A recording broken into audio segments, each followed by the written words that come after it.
하나님께서 우리에게 주시는 말씀 신약성경 누가복음 말씀입니다. 누가복음 17장 11절부터 19절까지 말씀입니다. 신약성경 123쪽에 있습니다.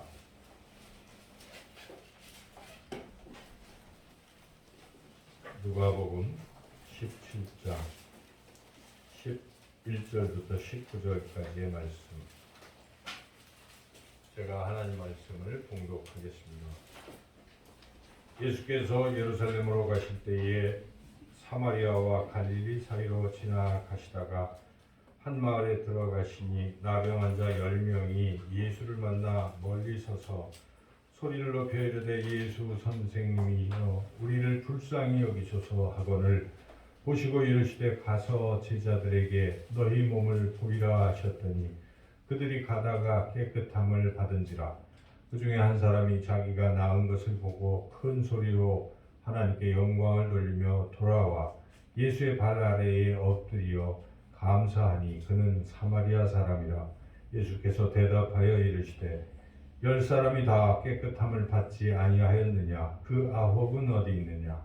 이방인 외에는 하나님께 영광을 돌리러 돌아온 자가 없느냐 하시고 그에게 이르시되 일어나 가라 내 믿음이 너를 구원하였느니라 하시더라. 아멘. 아멘.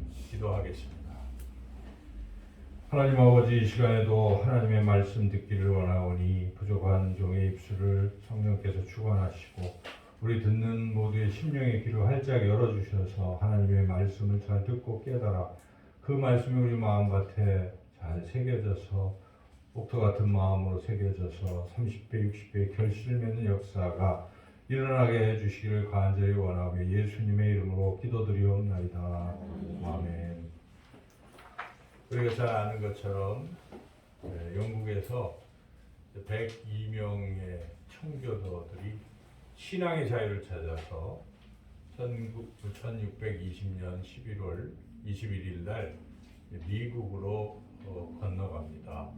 그래서 102명이 그 미국의 동부연안에 정착을 하긴 했으나 여러 가지 기후 풍토도 안 맞고 해서 이 전염병에 걸려서 또 여러 가지 다른 또 어려움들을 통해서 무려 반절 정도가 다 죽어갔습니다.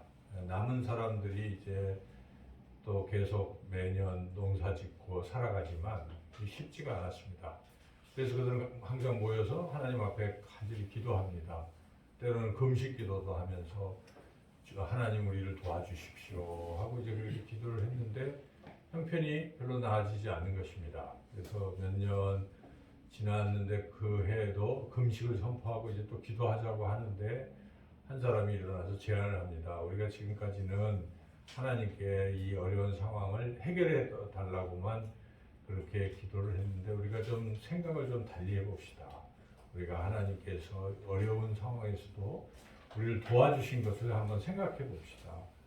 그래서 우리가 감사하면 어떻겠습니까? 이런 제안을 합니다. 그래서 생각해 보니 그래도 그 어려운 중에 자기네들이 지금 살아있고 또 무엇보다 그 전에 아무리 유럽에 영국에서 경제적으로 윤택하고 했지만 거기서는 신앙의 자유도 없었고 또 여러 가지 정치적인 자유도 없었는데 여기 와서 그런 자유를 우리가 또 마음껏 누리고 또 그 넓은 대지를 보니까 미래에도 희망이 있고 이런 거 우리가 생각하면 감사할 일이 아닌가 해서 이제 감사합시다 해서 그때부터 감사를 시작했는데 그것이 바로 추수감사절의 기원입니다. 그래서 지금도 이제 얼마 있으면 미국은 11월 이제 마지막 주쯤에 생스기빙 데이에서 추수감사절을 성대하게 지냅니다.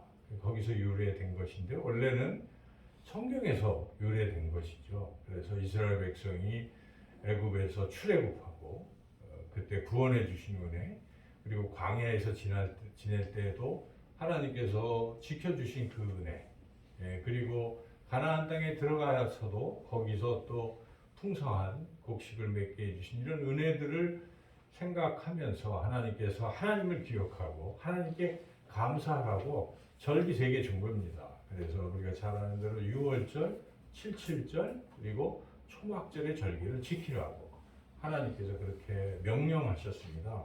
3차 너희들은 다 내 성전에 와서 남자들은 다 올라와서 절기를 지키라 하고 명령했어요. 그래서 감사는 하나님의 명령이기도 합니다. 하나님은 우리가 감사하기를 원합니다. 감사를 통해서 하나님을 기억하게 되고 또 하나님은 감사하는 사람들에게 또 하나님의 복을 계속해서 내어 주시기 때문에 감사는 우리 신앙의 핵심 중에 핵심이라고 볼 수가 있습니다. 우리가 지금 새벽마다 여러분들이 이제 말씀을 묵상하고 있을 텐데 누가복음 말씀 가운데에 이제 9장에서 19장까지는 예수님께서 십자가의 죄로 가실 때 예루살렘으로 올라가시면서 제자들을 훈련시키십니다.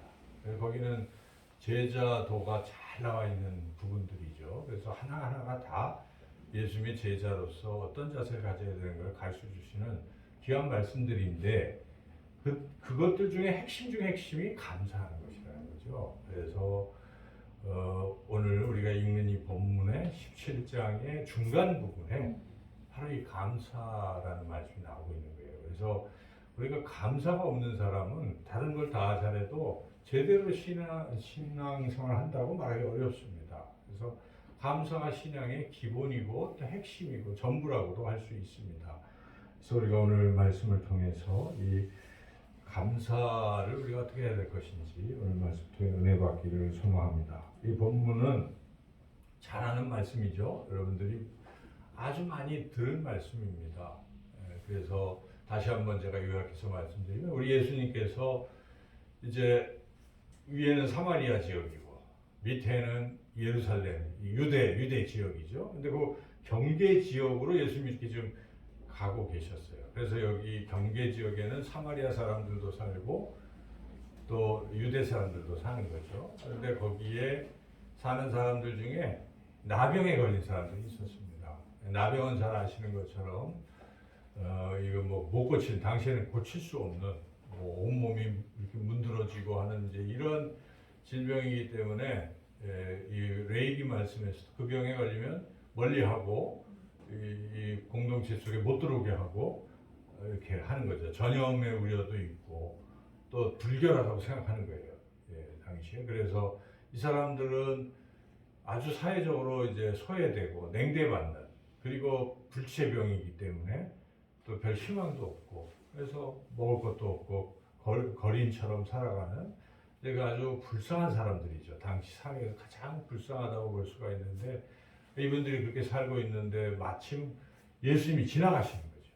그러니까 가까이 나올 수는 없고 나병 환자들이 그 멀리 서서 예수님을 바라보고 소리를 질러댑니다. 우리를 불쌍히 여겨달라고. 그때 예수님이 외면하시지 아니하시고 이제 그들에게 말씀 한 말씀을 건네는데 그 말씀이 오늘 본문에 14절에 나옵니다. 뭐라고 말씀하셨는지 우리가 14절 말씀 같이 한번 읽어보겠습니다. 14절 말씀 보시고 이르시되 가서 제사장들에게 너희 몸을 보이라 하셨더니 그들이 가다가 깨끗함을 받은지라. 주님이 하신 말씀은 제사장들에게 너희 몸을 보이라 라는 것이죠. 근데 나병 환자들은 나병이 나았을 때 이게 진짜 나았다는 것을 확인받기 위해서 제사장에게 가야 돼요. 가서 제사장이 판정을 해줍니다. 낫다 그러면 이제 사회로 복귀가 되는 거죠. 그래서 가서 보이라 하는 것은 낫는다는 뜻이죠. 이제 나을 거야 하고 주님이 말씀하셨을 때 10명이 자기 몸을 봤습니다. 보니까 그냥 여전히 나병이 있는 거예요. 여러분 같으면 어떻게 하시겠습니까? 예수님 말씀하시는데 너 이제 낫는다 하는 뜻이잖아요. 가라 하는 것은. 그럴 때 근데 지금 상태는 별로 변화도 없고 이럴 때 어떻게 하겠습니까? 많은 경우에 아직 상태가 그렇기 때문에 긴가민가하고 별로 확신을 못할 수도 있어요. 이때 믿음이 필요한 것입니다. 우리의 믿음은 이루어졌다고 해서 믿는 게 아니죠. 그것은 이미 믿음이 아니고 다 끝난 것이죠. 이루어지지 않은 상태지만 이게 어떻게 될지 모르는 상태에서 우리가 하나님을 의지하는 것입니다. 하나님을 의지하고 그냥 발을 내딛는 거예요. 앞이 바다인데 발을 내딛었을 때 바다가 갈라지지 않았습니까? 홍해가 갈라지고 요단강이 갈라진 것이죠. 그래서 하나님의 기적, 역사를 경험하기를 원한다면 그렇게 불가능하게 보일지라도 하나님을 믿고 해보는 거죠. 이걸 우리가 믿음이라고 하는 것입니다. 하나님이면 하실 수 있다. 하나님은 나를 사랑하시기 때문에 나를 내버려 두시지 않을 거야. 하나님이 나의 문제를 해결해 주시고 나의 질병을 치유해 주실 것이다. 이걸 우리가 믿음이라고 하는 것입니다. 이 믿음이 필요한 것입니다. 이 믿음으로 구원도 받습니다. 우리는 죄 짓고 우리의 상태로는 하나님과 갈 수가 없는 그런 존재이지만 예수 하나님 말씀하시는 내가 내 아들을 보내서 십자가에 피 흘려 죽었을 때 그를 믿는 자들은 죄사함을 받는 자라고 말씀하시는 것입니다. 어떻게 그럴 수 있을까? 믿는 것이죠.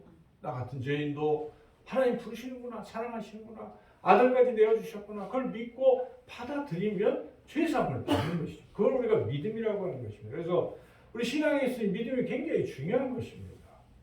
세상의 상식대로 하는 게 아니에요. 믿음은 그렇게 안 되는 것 같은데 믿는 것입니다. 하나님께서 이스라엘 백성에게 그 난공불락의 여리고 성을 무너뜨리실 때 어떻게 하셨습니까? 그냥 돌로 하고 하셨어요. 뱅뱅 도는데 어떻게 그 성이 무너질까? 안 무너질 것 같은데 믿은 것입니다. 하나님이 말씀하셨으니까. 맨날 돌 나중에 7번 도니까 와르르 무너진 것입니다. 기적이 일어난 것이죠. 기적이라는 건 그렇게 일어나는 것입니다. 우리는 믿음을 필요로 합니다. 하나님은 그걸 보시는 것입니다. 우리가 믿어야 돼요. 하나님이 나를 사랑하시고 해결해 주실 거야. 도저히 불가능하더라도 우리가 하늘을 봐야 됩니다.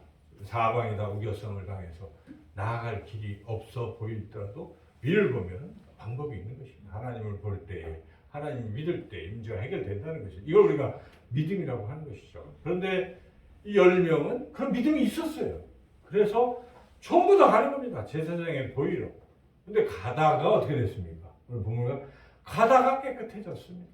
가는 게 필요한 것이에요. 가다가 놀라운 기적을 이들이 다 경험했습니다. 이와 같이 믿음은 기적을 우리에게 가져다 주는 것이죠. 그래서 다 이 믿음이 필요한데 다 10명이 이제 제사장에 보여야 정상생활을 할 수 있으니까 가는 게 당연하죠. 가야죠. 가서 예수님이 가라고 하셨으니까 가는 거예요. 이게 뭐 이상이 있는 것 같지가 않아요. 그런데 가는데 가다가 한 사람이 생각을 달리한 것입니다. 아까 우리가 그 102명 그 갔던 사람들 중에 다 우리가 기도하고 우리 위기에서 벗어나자라고 또 금식기도 하자고 했을 때 한 사람이 생각을 달리했잖아요. 방향전환을 한 것입니다. 이런 사람들이 이 혁명적인 사람이고 창조적인 사람들이죠. 그래서 바꾼 거예요. 이 생각을. 어떻게 바꿨습니까? 이 한 사람은 이게 내가 어떻게 해서 낫게 될지를 생각한 것입니다. 근본을 생각했어요. 누가 낫게 하셨습니까? 하나님께서 예수님을 통해서 고쳐주신 거예요. 그래서 이 사람이 가다가 하나님을 본 것입니다. 하나님께 큰 소리로 영광을 돌렸습니다. 찬양을 했든지 영광을 돌렸어요. 그리고 또 고쳐주신 분이 누구십니까? 예수님이에요. 그래서 거기 가서 제사장에게 보이는 거는 나중에 가서 보여도 되잖아요. 근데 지금 제일 중요한 게 뭘까를 생각한 것입니다. 우선순위를 생각했습니다. 그 무엇입니까? 나를 고쳐주신 그분께 나가서 내가 감사해야지. 그래서 오던 길로 또 가서 그분의 발밑에 무릎을 꿇고 엎드려서 감사했어요. 저를 고쳐주신 건 너무너무 감사합니다. 이 오늘 본문의 말씀이 그것입니다. 여러분, 우리가 이러한 생각을 가지고 사는 것인가? 우리는 놀라운 사랑과 은혜를 받은 사람들 아니겠습니까? 우리는 다 죄인이라서 죽을 수밖에 없잖아요. 여기 죄 없는 사람이 어디 있겠어요? 다 알고 보면 하나님은 다 아시는 거예요. 겉으로 보기에는 멀쩡해도 속으로는 다 죄를 짓고 있는 것입니다. 그런데 그 모든 죄를 하나님이 용서해 주시겠다고 독생자 예수 그리스도를 십자가에 내어주셔서 그 보혈로 우리의 죄가 다 깨끗함을 받는 것입니다. 이 놀라운 사랑, 은혜를 우리는 받은 사람들. 그래서 그 은혜에 감격해서 우리가 또 살아갑니다. 그러다가도 또 우리가 넘어지죠. 하지만 우리는 이 사랑을 받은 사람들, 은혜를 받은 사람들입니다.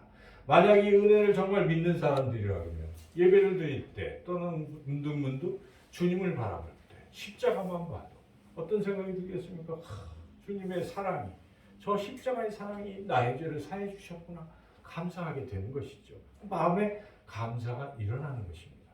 이러한 감사하는 마음으로 하나님께 찬양하고 하나님께 헌신하고 하는 것이 우리의 신앙의 핵심인 것이죠. 그런데 잘 되는 것만 생각하고 하나님의 그 놀라운 사랑과 은혜의 덕을 보는 것만 생각하고 은혜와 사랑을 주신 그 하나님께 시선을 돌리지 않는 사람, 그 하나님께 돌아와 감사하지 않는 믿음이라는 것은 어찌 보면 굉장히 연약하고 자기중심적이고 이기적인 믿음이라고밖에 볼 수가 없습니다. 우리가 세상 사람들끼리 살아갈 때도 그런 여러 부류가 있잖아요. 어떤 분들은 자그마한 것에 은혜를 받아도 나에게 그런 걸 준 사람이 늘 감사하는 마음이에요. 그래서 감사하는 마음으로 전달을 하고 그렇게 살아가는 사람이 있는가 하면 언제 줬나는데 새까맣게 있고 그냥 너무나 당연하게 살아가는. 지금 10명 중에 9명은 그걸 생각하는 거예요.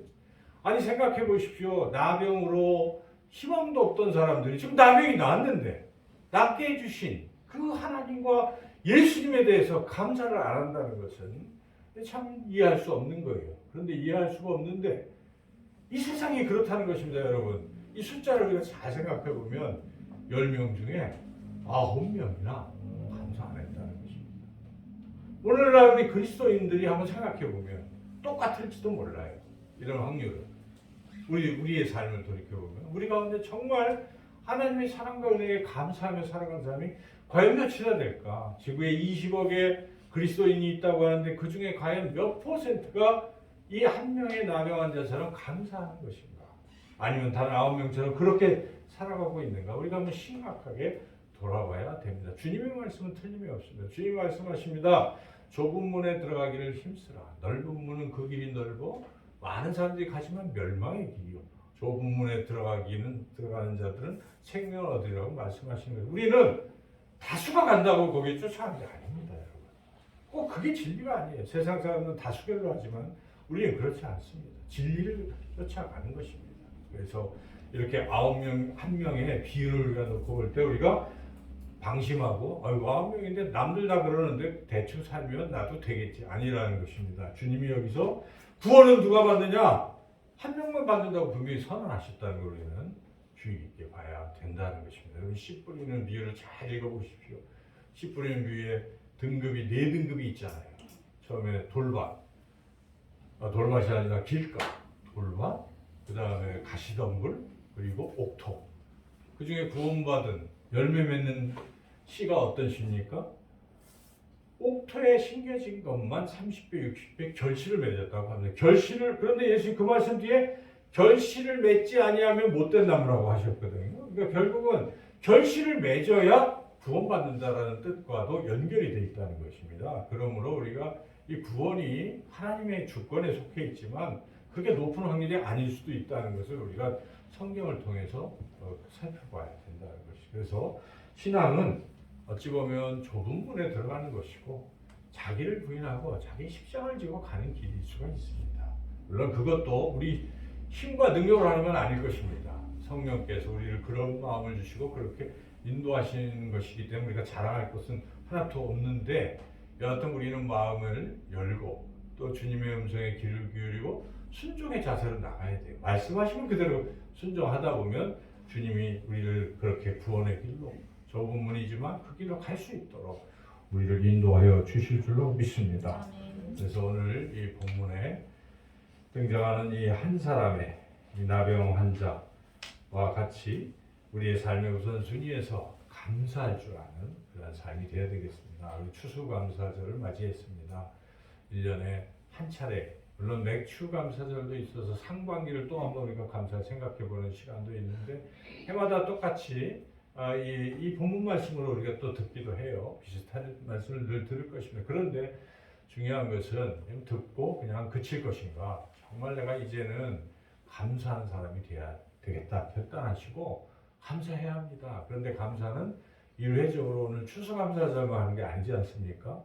우리가 날마다 모든 일에 장미꽃을 주셔도 감사하는 것이고, 그리고 장미꽃 제 가시를 주셔도, 우리에게 형통함을 주셔도 감사, 또 고난을 주셔도 감사. 왜냐하면 고난을 통해서 하나님께서 우리에게 또 다른 뜻이 있기 때문에 우리가 모든 일을 그저 감사함으로 받으면 감사는 또 다른 감사를 우리에게 주신다는 것을 오늘 본문에 그것을 주님은 분명히 말씀하십니다. 그래서 그렇게 돌아온 그 한 사람 사마리아인의 그러한 감사를 주님이 받으시고 우선 질책하시죠. 17절 읽어보겠습니다. 예수께서 대답하여 이르시되 10사람이 다 깨끗함을 받지 아니하였느냐 그 9은 어디 있느냐. 그 9은 이 말씀 무슨 뜻이면 9에 대한 질책이에요. 도대체 감사할 줄 모르는구나 하는 하나님의 탄식, 주님의 탄식이기도 하고 질책인데 여러분 이걸 들어야 돼요. 이 많은 말씀 가운데 우리가 늘 은혜 받지만 이 중에 여러분들이 어느 한 절에 이렇게 탁 꽂히는 게 있잖아요. 그 9은 어디 있느냐? 그 9 속에 제가 있었군요. 이런 어떤 마음에 찔림이 있는 사람은 성령의 역사함을 받고 있는 거예요. 지금 말씀을 들으면. 그러나 들어도 똑같이 그렇다면 이거는 안 된다는 것이죠. 그래서 이와 같이 주님이 질책하셨고, 그런데 그 한 사람에게는 놀라운 은혜를 주십니다. 19절 읽어보겠습니다. 그에게 이르시되 일어나 가라 네 믿음이 너를 구원하였느니라 하시더라. 예, 믿음이라는 것이 앞에 사람들 믿음이 다 있었는데 여기에 네 믿음이라고 좀 다르게 말씀하시는 걸 우리가 주목해야 됩니다. 그 9 사람들이 갖지 않은 믿음, 그건 무엇입니까? 감사하는 믿음이라는 것입니다. 믿음에 감사가 포함되어 있다는 것입니다. 그저 받고 누리고 즐거워하고 그걸로 끝나는 믿음이 아니라 그걸 주신 하나님께 감사할 수 있는, 여기서 여러분 헌신이 나오는 것입니다. 또한 헌신뿐만 아니라 하나님은 받으신 것에 대해서 몇백 배를 주시는 분이신 우리는 늘 알잖아요. 그냥 외면하신 분이 아니시라는 것입니다. 그래서 이 한 사람에게 뭐라고 말씀하십니까? 19절에 내 믿음이 너를 구원하였다. 이때의 구원은 육신의 구원을 말하는 게 아니지 않습니까? 이미 다른 사람들 다 구원 받았어요. 이미 나병. 그러나 그들이 받지 못한 구원이라는 것, 그것은 무엇이겠습니까? 영혼의 구원이라는 것입니다. 영원한 미래적 구원을 주님 말씀하시는 것. 그렇습니다, 여러분. 그래서 만약에 이 사람이 감사를 안 했다면 그저 그 육신의 어떤 치유함에 그걸로 끝났을 거예요. 그런데 또 한 번 감사를 하니까 뭐가 왔습니까? 더 크고 놀라운 영혼의 감사가 왔다. 그래서 여기서 우리가 감사를 부른다라고 말할 수 있는 것입니다. 감사하는 사람에게 하나님은 더 큰 감사를 주신다는 것입니다. 촛불에 감사하는 사람에게 달빛을 주시고, 달빛에 감사하는 사람에게 햇빛을 주시고, 햇빛에 감사하는 게 햇빛보다 더 밝은 하나님 나라의 그 꺼지지 않는 영원한 빛을 주신다. 그렇지 않습니까? 그렇습니다, 여러분. 감사는 더 큰 감사를 불러오는 것입니다. 우리가 감사해 보십시오. 자기 삶에 놀라운 간증거리들이 있을 것입니다. 내가 어려움 중에도 하나님께 감사했더니 하나님 나를 이렇게 놀랍게 역사하셨다. 여러분, 감사하셔서 더 큰 은혜를 경험하시고 또 하나님께 더욱 감사하시고 사람들에게 하나님을 증거하시는 저와 여러분 모두가 되시기를 주님의 이름으로 축원합니다.